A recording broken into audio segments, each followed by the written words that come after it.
because it's been a real pleasure coming back down. A little bit about me and why I kind of took this journey.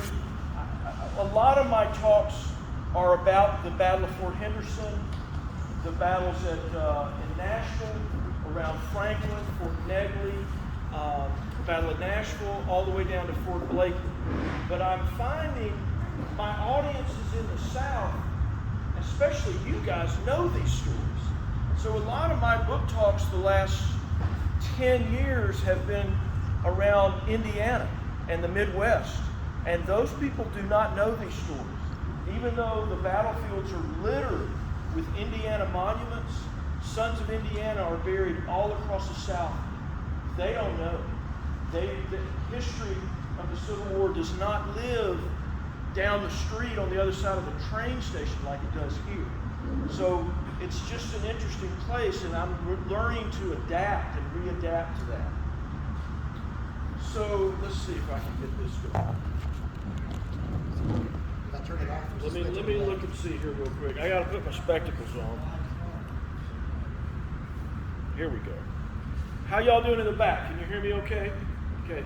If my voice drops, let me know. So this is one of my ancestors. I've got, I don't know, more ancestors than I can count that were Confederate veterans. And an interesting lot, nobody famous. Most of them couldn't read or write. Most of the documents I have from these people, they're dirt farmers from Avery, Mississippi and Jackson Mountain, Alabama. They're signed with an X. I did not come from a learned group of men, but they were passionate, and that history has come down. So this is Lewis Nix. Just an aside, he was captured with at the Battle of Kennesaw Mountain in Georgia, the same day as another great-grandfather. And one went to Indianapolis to Camp Morton, which is where I worked. My office when I first moved there was less than maybe a 5-minute walk from Camp Morton. And we have family stories of him walking back to Alabama at the end of the war. So now, Bloody Pond, walking back from Indiana, coming home from the Battle of Franklin in rags. These stories were what I learned at my great-grandfather's knee. And so I always had that imbued in me. I was born in 1961, first year of the Civil War, so I was just raised in it. We were raised in the 100th anniversary. So this is me. The Army paid for me to go to school. So I went to Alabama as an ROTC cadet, and my tank unit was in Aniana, Alabama. And we'd run tanks in Aniana one weekend, and the next weekend, I would run a Confederate Civil War reenactment regiment. So for me, it was, as a young man, very impressionable to spend that amount of time in the military and the same hierarchy. My captain in my tank unit was the same captain in my Confederate reenactment unit. And it was fascinating to see this juxtaposition. Now, eventually, I enjoyed seeing those pictures. I look like I'm 12 years old. Any prior service guys in here, you look back and you think you were a steely-eyed killer, and what you really were young and stupid. So this is my life. I lived and raised my kids in Greenfield, Indiana, just outside of Indianapolis. I was born at Helen Keller Hospital in Sheffield. I was raised in Birmingham and went to school there, went to University of Alabama. My wife's family's from around Mobile. So I-65 and I don't even have to navigate. I just push the car out there and it goes. I've been up and down that road so many times. So it would make sense that I would write about the Civil War in that period of time around that. So as an example, Lee took me down to Fort Henderson right before we came in, and I have the unfortunate or fortunate gene, like probably a lot of you guys do. I don't see today's infrastructure. When I drove down there, I'm looking at this area in 1864. I don't know. It's a weird thing. I love this picture. Larry David is the guy here. He's a comedian. And he says, an avid history buff, Larry David took his daughter to every one of the Civil War battlefields for a family vacation, and her face says it all. That was my kids. Dad, please don't take me to another Civil War battlefield. They didn't care. They just didn't care. And I was fascinated. I could spend all day tromping around, and that was my life. My nemesis was this guy. What did my kids want to read? They wanted to read Harry Potter. And they're great books. They're really terrific. She's a terrific writer. As a writer, I have to say, she can tell and weave a great story. But for me, wanting my kids in middle school to get into those Davy Crockett stories and the stories of our youth, I just couldn't get them into it. And I said, I was an on-the-road salesman living in hotels, and at one point I said, I've got a decision. I can be like half the guys I know, and I'm on the road 4 nights a week. I can live in the bar, and I can be an alcoholic by the time I'm 60 and dead by 65. Or I can turn the TV off in the hotel room and write these stories. And try, it may miss my kids, but maybe somebody's kid or grandkid, I can get interested in these stories. We grow people that are interested in history at 9 and 10 years old. That's when we have to engage. And unfortunately, our stories that are for young people in that age are written in 1900, Across 5 Aprils, Red Magic Courage. They don't read that stuff. It's boring to them. So that's what I try to do, is write an adventure stories for them. So this is intimidating for a guy like me to stand in a room of historians on the places I write. But my job is to not tell you what happened. My job as a novelist, not a nonfiction guy, is to tell you how it felt. And I felt like I was in a unique position because I lived 300 nights a year on a tank in the Army. I ate dirt, bugs, and I got a scar on the bridge of my nose from hitting a tree branch at the middle of the night, crashing my tank coming through. And I also did that reenactment, and it gave me some appreciation. So I felt like I had a voice. So my first book was Confederate Winter. And if I could walk away, I'd walk away a happy man if 30 y'all read the book. I think it is a good book. I've had really good reviews. It's the story of William Sweeney, who at the tender age of 14 on a farm in southern Tennessee gets sucked up into General Hood's invasion of Tennessee at the end of the war. And all we know historically in the documents is he got drafted and came home in rags, and he never really spoke about it again. That's the story. So for a novelist, that's all I need. I'm off to the races because I know what happened. I've followed in the footsteps of giants in the history of it, so I can take a walk at Spring Hill or Rippavilla and see and feel it. I can stomp through that creek, south of there, and know what it was like to not know where you're going, being lost as a goose, and trying to find your way. The only thing I didn't see combat. Thank goodness I didn't have to kill him or be killed. But I did feel like I could tell that story. So I'm not going to go through all this that I typically go through. Plus, I always feel like brevity is the best way to be a good speaker. But in essence, most of the Civil War literature when I was coming up was all about this area. Jeb Stuart and Stonewall Jackson. And that Virginia dominated. But in later life, where it's really fascinating is the Western theater. And it's really, to me, what really changed the war. And all of my ancestors fought in the Western theater. So that to me was the most fascinating. But suffice it to say, here's Hood, one arm, one leg. Talk about PTSD, and he's got this, this bloodlust. His bloodlust is up. His guys have been in the trenches. He's not afraid to hurl men at fixed positions. And so consequently, some of the bloodiest fighting of the war happens around this, and it's just incredibly engaging. And so, and heartbreaking. And my parents lived right on the Tennessee River at a place called Bainbridge Crossing.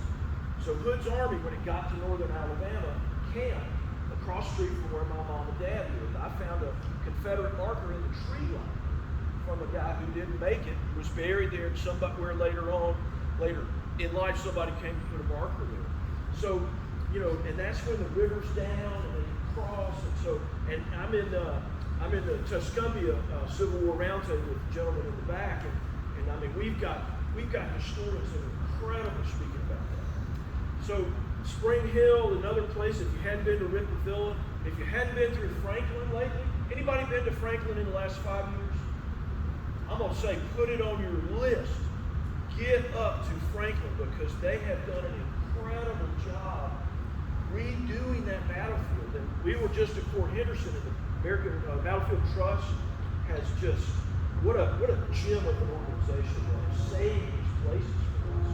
Well, they've done an amazing job there. You said the train was going to come. That's the second one. So my granddad was the engineer on the Southern Railway, and he ran this line. So I'm paying a little homage to my granddad right now. Yes, sir.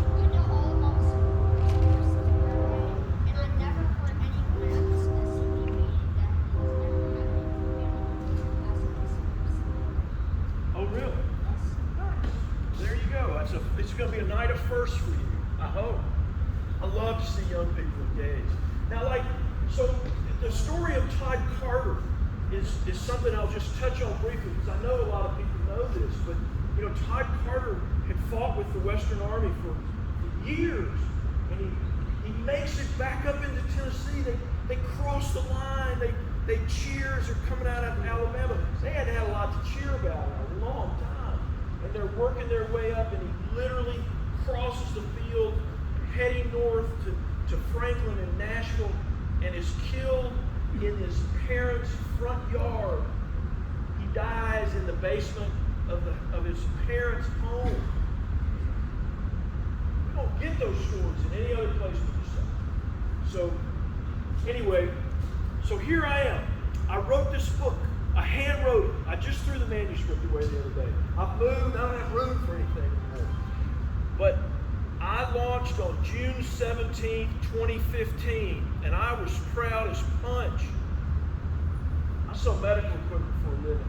I'm not a great writer or anything. I didn't have any experience, but I wrote this book, and I got it out there, and I got it published, and I was real proud.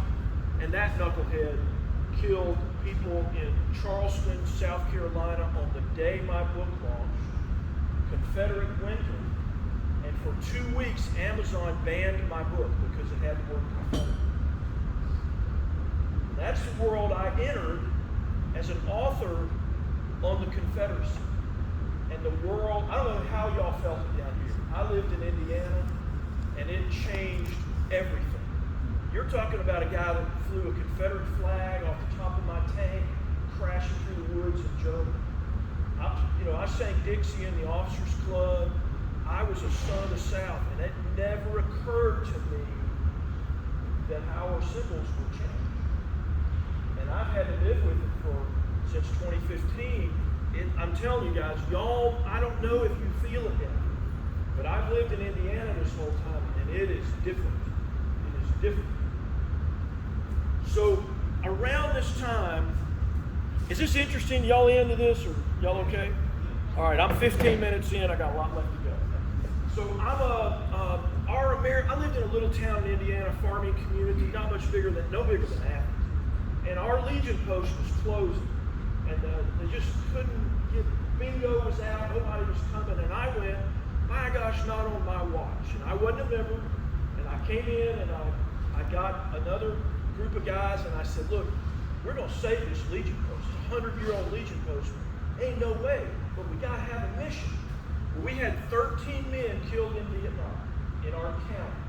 And I said, it's the 50-year anniversary, and we're going to do a ceremony for every one of those guys, because nobody did it for them in 50 years. We had family there. We had moving experiences. One young lady whose father was killed, one of those, just wrote a book about it. And so as as I'm going through this, I'm just immersed. And I did the talk. I'm the guy that hugged the daughters and the sisters of these guys that did not come home. And we did it. It didn't matter if it was in the dead of winter, if it was January 3rd. And let me tell you, January 3rd in Indiana is stinking cold. But we stood out there with the honor guard and the men of the Legion and the families and the participatory people in the community, and we did it on the night, every night that they were killed. I strongly recommend, if you're Legion guys, it's not too late. There are still families still alive out there that have never had closure. Yes, we were media coverage. I got tons of media coverage. I would also contact, a lot of times they were Marines. I'd contact the Marine units. They would broadcast us on Facebook. But I'm happy to talk to anybody that's a Legion or a VFW guy, happy to coach you guys through that. So, but what it did for me was give me a concept of the American soldier. And that's what I'm passionate about. And this place I've heard about in Florence, that y'all have done this and been involved in your community in this, I'm astounded. I can't wait to go through this. Anybody know Peggy Towns, local lady, wrote a book called Duty Driven about her ancestor in the 110th United States Color Troop. So I was invited to speak in that room after Peggy at the University of North Alabama. She blew my mind. I did not know, and I've been studying the Civil War since I was a baby, and I did not know the history of the USCT. And I especially didn't know what I knew. I had no idea, other than glory, and that was on the East Coast. I thought they were just, that was just in Charleston. I didn't know. And Peggy's book changed my life. And I was in the middle of doing these Vietnam things, and the crux of her book is this. Y'all still hear me okay? The crux of her book is her ancestor was at Fort Henderson and was captured as an American soldier POW. But he was immediately put back into bondage and sent down to Fort Blakely in Mobile as slave labor building the defenses of the forts. And that moved me. That's an American soldier. I don't care who you are. You raise your right hand to defend and preserve the United States. You should be treated as a POW, and it moved me. So, and then I saw this statistic. Now these are Union military deaths by state, and who had almost the most? African Americans. They fought for their own freedom, and I didn't know much about it. And I thought, that's interesting, and I think there's a disservice, or why is that? Why do we not know these stories? More importantly, why do they not know these stories? Because I would argue most of them in the African American community, their feeling about history begins at the Civil Rights Movement. And yet, significant things happen. Well, here's why. Now, this is from just north of south of Louisville in Bardstown. But this is what happened after the war. If you were a leader in an African American regiment and you came back to the South, this is a guy who was trying to organize. They killed him in a terribly gruesome way. And so the veterans of the Union learned to keep their mouths shut, or they were going to be killed.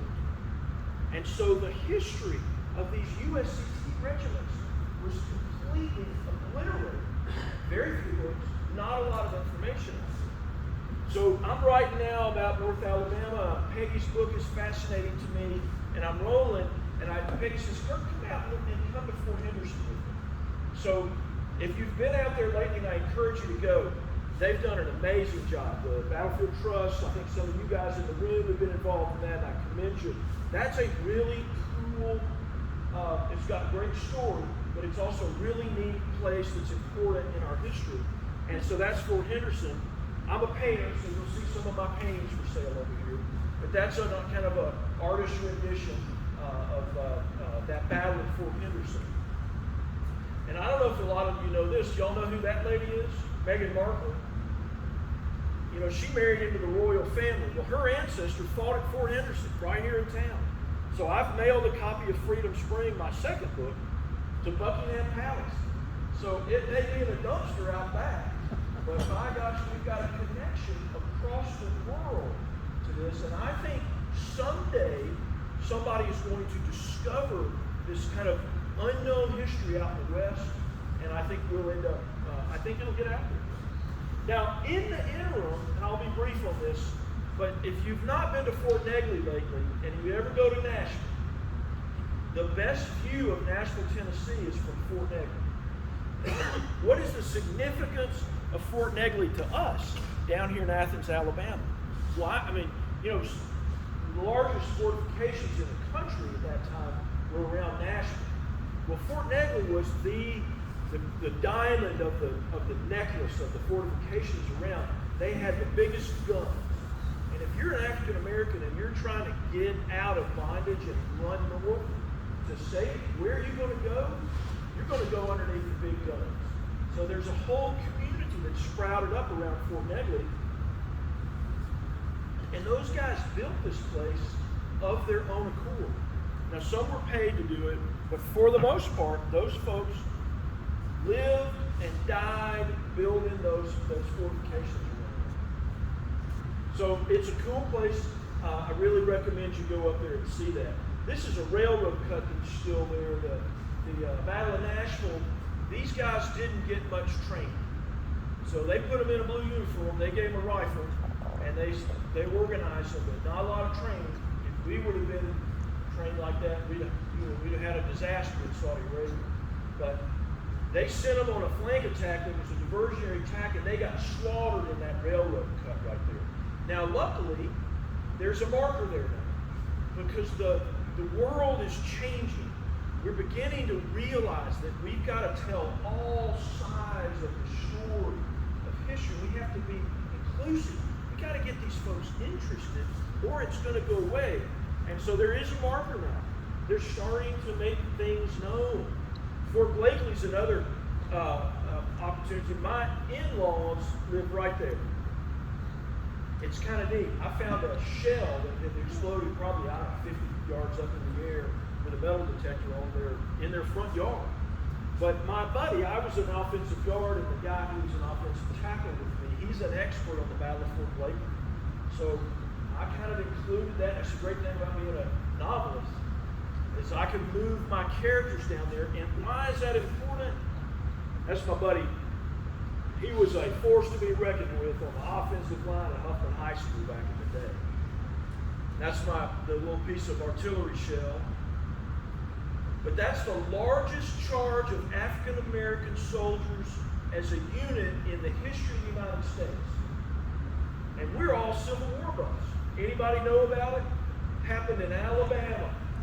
Nobody knows about it. And if you look at it, so that's in my book, Freedom Spring, because this is what our classrooms look like now. My kids are in a classroom with 50% kids from Miramar, Malaysia. We would know. We've got a diversity in our kids that we didn't get to experience. And so how do you get them involved and interested in this topic that's for old guys like us? You get them seeing themselves in it, okay? If we don't, we're going to lose it. So I'm probably the only speaker you're going to have up here that in 1 week did a presentation at Beauvoir and the Birmingham Civil Rights Institute. They sell my books in both places because my job is to bridge the gap. I'm trying to get everybody interested in everybody's history. That's my job, young people. So anyway, I'm pretty proud of that. So I'm going to touch on battlefield reclamation real quick. I don't have to tell y'all much about that. I know most of you are already pretty interested, but when I started watching this at the Battle of Franklin, I got to know those people because they sold my book.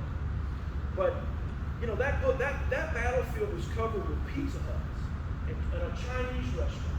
And the place where the generals died, at the crux, the tip of the spear, was just obliterated. It's not that way. And that's why I tell you, you've got to go see it. You really got to go see it. They've done it. They've saved it. And so, why is it important? And I'll tell you, to me, why it's important is this picture. So now that's a picture from the Battle of Bull Run. It's an obscure picture dug out of somebody's attic, fairly new, because we're finding new stuff all the time. There's new literature, there's new boxes of pictures and things. With the computer technology now, they were able, on that little piece of stick there, to identify a guy's initials. And they said, well, there's only one guy with those initials that died at that battle. It must be this guy. They could identify him by unit. Well, they took the landscape in the back and put it in the computer technology. And lo and behold, they identified the guy's grave. They found that guy. That's his grave right there. They reinterred him in the National Cemetery. They found him with modern technology. He was about to get paved over in a parking lot. Now that means something to everybody in this room. If you're like me, it means something to me that guy didn't get, he's on a car parked on him dripping oil. That he's in a place of honor. So that's why saving these battlefields is important, because we don't know how many of those stories are left out. Family in Spanish Fort, Alabama. So on we were down there on a Tuesday, and that's a revetment for Union cannon bombarding. And I think entrenchments are fascinating. I've just always been fascinated with the earthworks that those guys dug. I came back the next day, bulldozed. That just breaks my heart. Wouldn't have taken much to save that spot. There's just not that many places around still. So that's why that's so important. Now, the Sons of Confederate Veterans have been very active down there in saving these. This is a marker that they just put up at Fort McDermott, which is an amazing fort. If you've not seen it, it's really incredible. And my conversation with them is, look, you've got to be inclusive in this. Try to spend time. Let's get the story of the African American charge at Fort Blakely out. We've got the means to tell both sides. Let's get these things out. Because, and Huntsville to me is one of the poster children that's done something. Now this is the Buffalo Soldier monument in Huntsville. So did anybody know the Buffalo Soldiers before the Spanish-American War, their camp and training ground was in Huntsville. That's where they came. So there's a monument there. Now that looks huge, but that statue of that guy is this tall, about that wide. But that's all the money they could raise. And I'm thinking we can do better. I don't know if necessarily us, but in the grand scheme of things, I think that's history. It's history worth remembering. Once again, if we don't do it, people that are interested in it, if we don't find ways to get them involved and interested, I just don't know how it's going to happen. BOFT, the Battle of Franklin Trust, awesome place to donate, expose young people to history. My ask to you guys is, I've got a study guide in these books. A lot of my readers are adults, but whatever you do, if you get it and read it, donate it. Don't put it on your bookshelf. Give it to a school. Give it to a library. Give it to a young person. Put it in one of these little library boxes. Get it out there, because it's for these guys to read. It is not meant for our bookshelves. So, any questions? That's as fast as I can do it. That's my books. These are my paintings up here. So I do, a lot of times I live right by Pope's Tavern. Anybody been to Pope's Tavern in Florence? So my house is right there, right next to it. So when the cruise ships come by, I'll sit on the front porch. The character I do in reenactments is a war correspondent. And I'll draw. So when I'm waiting there, I'll fiddle out these. You'll see it as you come over. I do a lot of drawing later.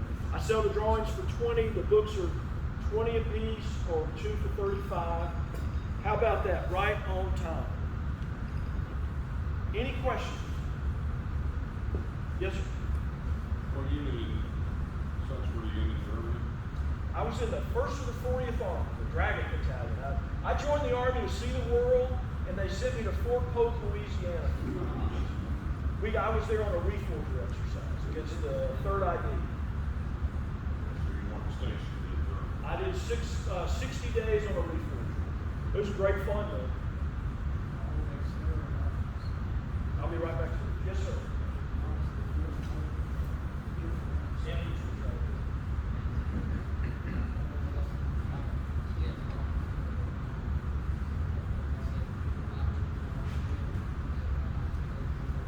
Get out of Fort Polk. My brother was just there.